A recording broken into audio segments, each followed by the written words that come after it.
Hello and welcome back to Ohio Valley Podcast number 4 with State Representative candidate Richard Olivito for the 96th District here in Ohio, featuring Jefferson, Belmont, and Monroe counties.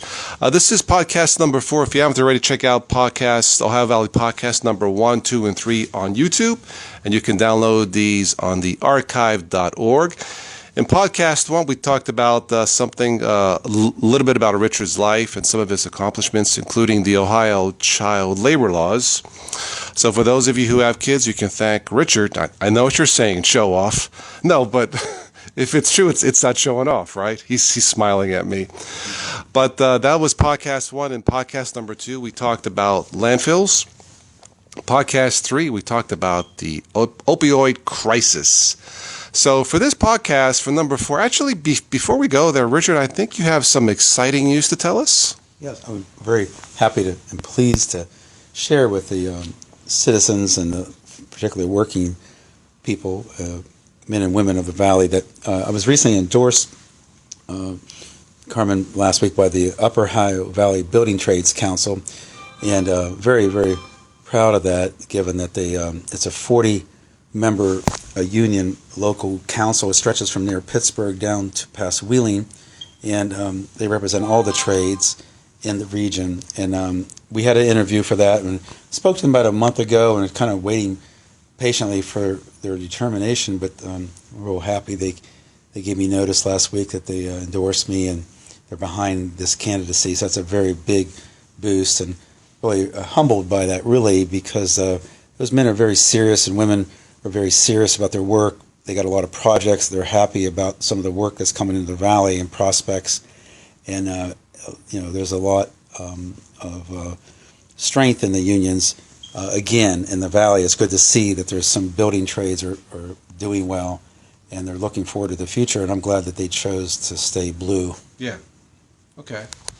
I think that's great news. I did see the lit up billboard sign on Sunset Boulevard. You know what? It's good, but you're missing one thing: fireworks shooting on top of the thing, just to make it more Hollywood. Yeah. They should have been a little bit more flat. A little more flat. I mean, geez, come on, but you're so boring. No, I'm just joking. Okay, so topic number 4. I'm not sure if that billboard's big enough, though. It needs to be a little bit bigger. A little bit bigger, right? Yes, yes, right. Kind of like a big meatball. Yeah, no. Right next to Federico's. You're right. Yeah. Okay. Spaghetti and pasta advertising. When I first saw that billboard, I'm like, dang, that's pretty good, actually. Okay. All right, let's get a little bit serious. Don't forget to vote, folks. March 17th here in Ohio. That's election day, so...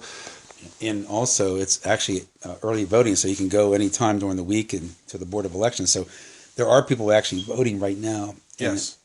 And so it's an early vote if you can't, for some reason, on the 17th, you have something going on. It is St. Patty's Day, so if you're planning a big celebration. That's right. Yeah. It's odd this year. I know. So if you don't want to, if you kind of getting ready for St. Patty's Day and you don't want to vote that day, go now. Right, yeah. But, that's right. St. Patty's Day. The luck of the Irish. Okay, so we're not Irish, we're Italian. It's close. It's close enough. For that day, everybody is Irish. Irish that day. Every day. The luck of the Irish. Okay. Well, I like Irish cream. Yes. Okay.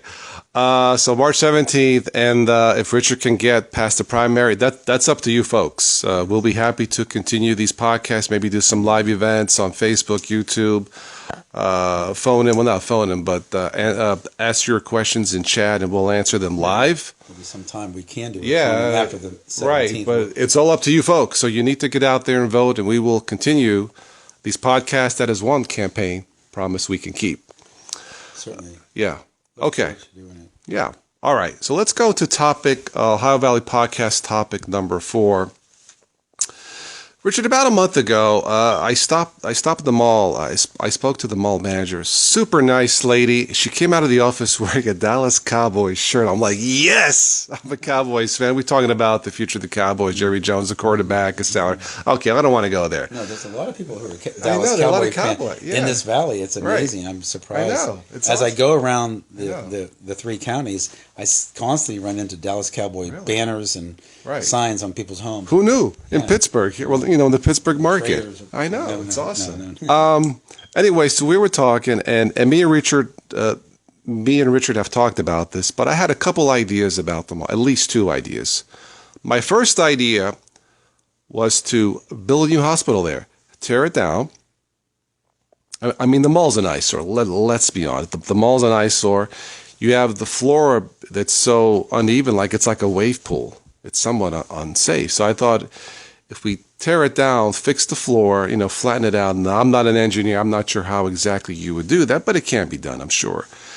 And build a new hospital, a brand new state-of-the-art facility. On the first floor, you would have like a mini mall, like shops, kind of like the Cleveland Clinic, and then have the hospital on top. You would fix the eyesore.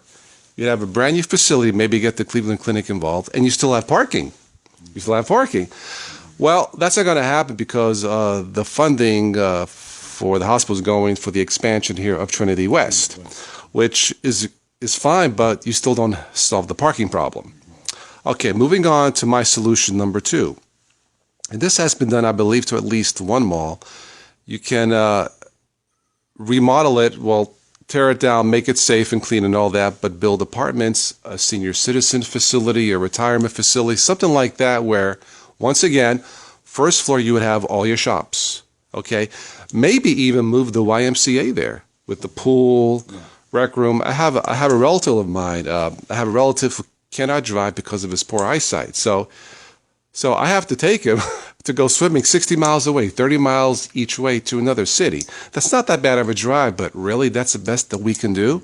So I thought, tear it down, try to find some kind of funding, venture capitalists and all that stuff, tear it down, have apartment complex, have guaranteed income rent from all these retirees, have a shopping center on the first floor, built-in YMCA, have the apartments on top, and it's a win-win situation. I think, like you said, it's happening in some areas. As we see across America, a lot of large malls, bigger than ours, have been closing, and don't know what to do with the spaces. Yeah. Akron's happened. It's happened in Cleveland. It's happened up in Pittsburgh. It's happening all over. So the era of the big mall seems to be coming to a close in many places, not every. But you're right. I think it's a good idea, Carmen, which was suggesting, at least in terms of the senior citizen part of it, because we've seen it happening in other cities. It's actually, I think it's even more than one or two, and they are taking this space and redoing it. And do they have to rebuild it completely, tear it completely down? It depends. It's up to the architects. But there definitely needs to be something done with that space. Like you said, you have the parking, you have other restaurants available. You can make a Willie, just look what happened just this past week when Weirton announced a big development now. Right. And, that's kind of a model. I mean, Weirton seemed to be progressing with their leadership. Right. It's a matter of leadership and getting the right people together and then bringing the capital, like you said, venture capitalists, interested parties into it. And that's one of the visionary things you have to be if you're going to be in a state representative position or a state senator position, is to have that vision, to look forward, to try to those kind of ideas. And it's a very good idea, Carmen. I think it's an excellent one. It's something that it definitely gives people a thought, pause to think about, and something to think about. We do have an aging population. We have fine nursing homes in the area, a number of them, but this would be different. It'd be a senior center activity center. Yeah. We have Prime Time, which is a wonderful Yes. addition. It's new, that I think has really been a great addition to the county. But this would be something where there's community living plus you have the mall and you have the centers and other activities, like you said. I remember saying something about the YMCA. First of all, we had one years and years and years ago downtown, and we kind of grew up. And I remember learning how to swim inside there in the cold mornings. But again, going back to my father, I know he was involved in the late 70s, early 80s with a group that was seriously considering putting a Y right up where the mall is. And it was actually, the mall was just put into place and kind of where Eaton Park is and where Walmart is. Yeah. There were actually architectural plans. It got to a development stage, and then it didn't happen. And I remember my father was very frustrated because there was a really committed group of citizens that were wanting to put a new Y with a pool. And I know because my son's family, extended family, is up in Boardman. They have a Y that's maybe 10 years old now, and it's just a beautiful expansion facility with an indoor-outdoor pool. They do programming for children of all ages. Language, they teach languages at second grade there. And it's a really innovative thing and a great addition to Boardman, which is much smaller, by the way, in population than our region. It's a big retail center, bigger in that sense, but the population of Boardman is actually a village. So it's interesting. They do a lot with, quote unquote, a village population. Of course, they probably have a much bigger tax base for the businesses, but nonetheless, it can be done. And if we can join the two concepts and get that kind of activity going, I think it's going to be. We need a lot of things, and let me kind of add to that. Yeah, something's come up in my travels and my working and talking to people, and this is what the kind of the unique thing about doing a campaign is you find out what affects certain areas. Of course, we're in Jefferson County, but one of the priority projects, and I have to mention this, and Martins Ferry's concerns, top priority is getting that hospital of theirs opened that closed, the EEOC. The Eastern Ohio Valley. It has really impacted that community, the loss of that. It has also impacted the serviceability of people who have needs. And I know that's putting a great burden on the area hospitals, including Trinity and down in Wheeling. I was in, my mother was in the hospital a couple months ago, and she was actually made to be put in an outside hall for 2 hours before they even got a chance to diagnose her because of the overflow from those regions. So that hospital closing has put a burden on a lot of things, but it's also caused a great tax-based loss. I'm talking to leaders down in Martins Ferry, and they really are desperate or looking for someone to open that up.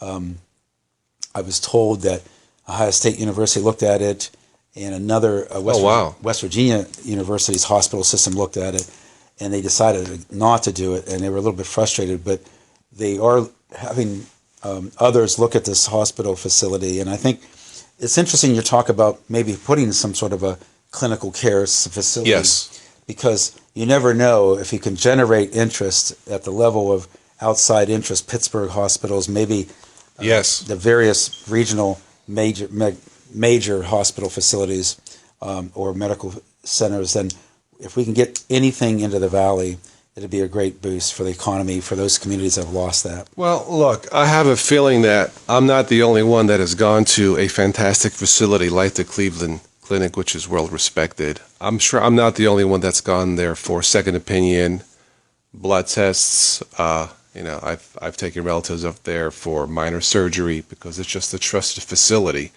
It's a shame that it's almost 3 hours away, but if we had like a satellite facility here, I think that would bring in jobs, like among other things, and maybe economic interest. Yeah, because once you bring in major interests like that, they then look around the whole area. University Hospitals is a competitor in the sense of Cleveland Clinic. It is almost as big. They employ like 80,000 people in their feeder facilities in Cleveland alone. And so you have university hospitals, you have Cleveland Clinic, which is massive. Of course, that serves all of northeastern Ohio in the really, like you said, it's a world-renowned reputation. But I know Akron, Beagley Hospital has a facility. They bought the Children's Hospital in Boardman again, and they turned it. That was about 5 years ago, and the Akron extension now is in Boardman. So these hospitals do migrate. They're looking for businesses, and I think a lot of it's leadership. I think a lot of it is going to be, can you look beyond the box and get outside the box and think outside the box? And I think not in any way saying that the past leaders haven't tried, but we have to keep on looking to right. And one of the other issues that came up recently, and it kind of connects to this, I was doing an interview with one of the media outlets, and they said that they constantly are told by people that they feel like this area of the state is left behind. It's overlooked, it's forgotten. And there's a truth to that in Columbus, because Columbus is growing at the rate that it has for the last 20 years, and Cleveland's not doing too bad, East Cleveland growing, Avon Lake is growing, you have other parts of the state that are, Dayton is almost growing into Columbus, Cincinnati grows north out to Dayton. You have so much growth going on in these. People don't even realize that we have these troubles, and sometimes it gets forgotten up in these state legislatures, and that's a big factor. And I was asked that directly by the media. folks that, what can we do? And obviously it's leadership, it's a voice, being a strong advocate, and it's having the vision to be able to work with these groups and trying to get them to pay attention that southeastern Ohio is part of Ohio. Yeah. We are supplying a lot of taxes because of the oil and gas severance tax to Ohio, period. Millions, if not probably at this point, billion of dollars, given what I kind of estimate. Yeah. So we should be having a place at the table and a voice in the legislature that says we need more down here, we need more attention. All right, so let me ask you this before we end this. Realistically, as a state rep in Columbus, what can you do? Meaning, how far can you go? Well, the idea is, a state rep is a state rep. It's a state office. And so we make laws. The state legislature, the House, of course, usually introduces laws. Senate can too. But those laws affect the entire state. So our proposals also, we're voting on, my vote or the person in that position is voting on laws that are going to affect Cleveland. They're going to affect Worcester, small towns, Marietta, Steubenville. But they're going to affect Chillicothe, but they're going to affect Cincinnati. So it's a very important position in terms of its vote. And what it is, you have to show enough experience, and I say the word even integrity and credibility of what you're bringing to the table, that people will listen to you. And you hope that that's what I hope to bring, is that I have some vision and the experience that others will listen to. Okay. Sounds reasonable. Okay. One last thing, at the risk of showing off, tell us again how you were responsible for the Ohio child labor laws at protecting these kids. Okay, back in the late '80s, dating myself a little bit, in that era there was no regulations or laws regarding child labor hours. Literally, hard to believe. Hard to believe. Yeah. Now, there was an idea that a child couldn't work more than 8 to 10 hours a day. But once they hit a teenage, that was for people under 12. And that's still there. You can't work 4 hours. Okay. But after 12, there was really no regulations. So what was happening, children and the teenagers wanted to work during the school year to make an extra money. Yeah. To get out and do something. In those days, buy a Sony Walkman. Yeah, I remember. Yeah, yeah, we're older. A cell phone. Yeah, today's right. Maybe a game. Yeah, Xbox. But what happened was the work ethic was in the interest of the teenagers was great, but the fast food industry, particularly others too, but they were the primary focus. They were encouraging that kind of work. So what they would do, they would make them work oftentimes till 3 and 4 in the morning on school nights, from 13 and 14-year-olds to up to 15, 16-year-olds, 17-year-olds. So it was amazing to find out that there was tens of thousands of teenagers across Ohio working till 3, 4 in the morning on school nights. Oh my God! And the grades were reflecting it. Right. And performances were reflecting it. And teachers and educators across Ohio were also seeing, other effects. Kids sleeping in the classrooms, some accidents happening. I remember very clearly there was an accident happening that claimed the life of a 16-year-old coming from work at 4 in the morning. So those kinds of things were circulating then, and not that it hasn't ever happened since. But so I put together a proposal, and I gave it to the governor's office when they requested them, and they green-lighted it. And what was nice is we got the support of the administration, and I became the lead proponent witness before the State Labor Committee, put my proposal before the committee, and it was adopted by the Labor. It came out of the committee, and it was voted upon, and it became law. What did that did? We limited the hours. We restricted very tightly the 13 and 14-year-olds, and then we divided at 16 and 17. They can't work past 11 on a school night, 10 o'clock for 14-year-old. Seems a little bit long even today. Yeah. But it turned out it became a very strong one of the pioneering states of the country that did this, and real proud of that because that law is still on the books. It's still on every poster on every fast food restaurant, in every restaurant. So you're somewhat famous in a way. Well, what's funny is we did it, but when you do a proposal and you work inside the state, I have a lot of respect. When you hear on TV, you hear about career staff or career prosecutor or career paid working staff member in Congress, you don't realize they do the work. Yeah. The senators and the congressmen and the legislatures, they are out front. They vote. Their vote's critical. Yeah. They either make it or not make it. Right. So it's a team effort, especially when you have administration that cares. And good government actually exists if you want it to. And what I learned from that experience, you can do good things in state work. And when not everything's negative about government. You can really make some positive things, changes happen. And that was one of the positive things. It's been on the books for 30 years now. And it's hard to imagine. I think there's been over, I don't know how many millions of children have been affected by that. In 30 years, all the school kids of Ohio have been subjected to that regulation. And hopefully we have the enforcement still happening that doesn't allow that to happen. Right. I guess. I will say this. Yeah. The fast food industry eventually came on board because they didn't want to be looking like the optics didn't look good. They opposed that proposal. At first they did. But right when we got to the vote, they weren't going to stand in the way of that vote because it was going to make them look like bad citizens, and they didn't want that. Wow. All right. Well, folks. I bring that to the party. Yeah. I say that because it took a lot of coalition building, and we worked with the Cincinnati Superintendent's Office and the Columbus Superintendents and small town superintendents from here. And then we went out and we reached out to the faith community. We reached out to unions. We reached out to a coalition. And that's the experience that I take, that I know it takes that kind of coalition building. You hear this all the time, but when you really are there and you have to do it, it takes months, it takes a year. And then you can bring it to that kind of coalition to bear, and then your team brings it to pass. And it's a team effort. I don't think I was recognized the night it passed, and Vernon Rife was still alive, and Vernon Rife in Ohio is well known in Columbus at Vernon Rife Towers, and he gave me a toast, and that's what I took away. Sweet. I got a toast for my toast. For Nice. My Nice. Very, very nice, and it's a memorable moment.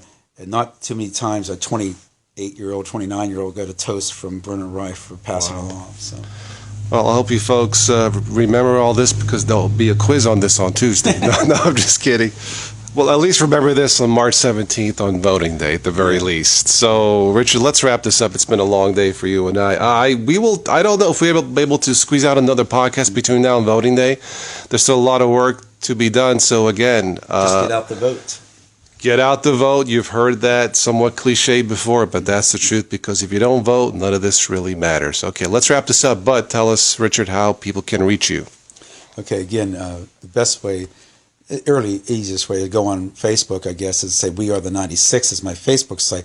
But directly, you can reach me by doing email mccr1983@gmail.com. And on there, I have there's a Twitter site also. I don't do as much Twittering as the president, but it'd be hard to match that. But at the same time, I'm on Twitter with it. We Are the 96th. And again, anytime people would like to reach me, you can reach them through my phone number as well, which is on those sites. But I would encourage, I have another two sites that are called, one's called the Midwest Center for Constitutional Rights, and people have been coming onto that site. It kind of lists my achievements in the civil rights field, so in the legal field, so you can go to that one to read a little bit of resume. But I can't stress enough, like Carmen just said, if you don't vote, then it's hard to complain about what's going on. And one thing about democracy when you're doing this kind of work, the poorest or the most vulnerable or the most person who feels the most outcast and the society has forgotten him, your vote is just as important as the wealthiest, most connected person. That's what the beauty of this system is. If we can get everyone motivated to understand that your vote matters, every single person who's over 18 matters. And that's what's beautiful about this process. If we can get you to the polls, give us a call. Contact the candidate. If you don't have a ride, please call us. If you're shut in, please call us. Or your family, if you know somebody who can't vote, disabled for some reason, can't get out even, please give us a call at 740-219-9619, and we'll make sure we get you a ride so you can vote. Well, it doesn't get any more simpler than that. So, on that note, Richard, thank you. Again, this has been Ohio Valley Podcast number 4. You can check out these podcasts on YouTube. Just search Ohio Valley Podcast. Also, free downloads at thearchive.org. I hope we'll be able to talk to you again after Election Day. So, my friends, take care, and I'll catch you on the next one. Bye.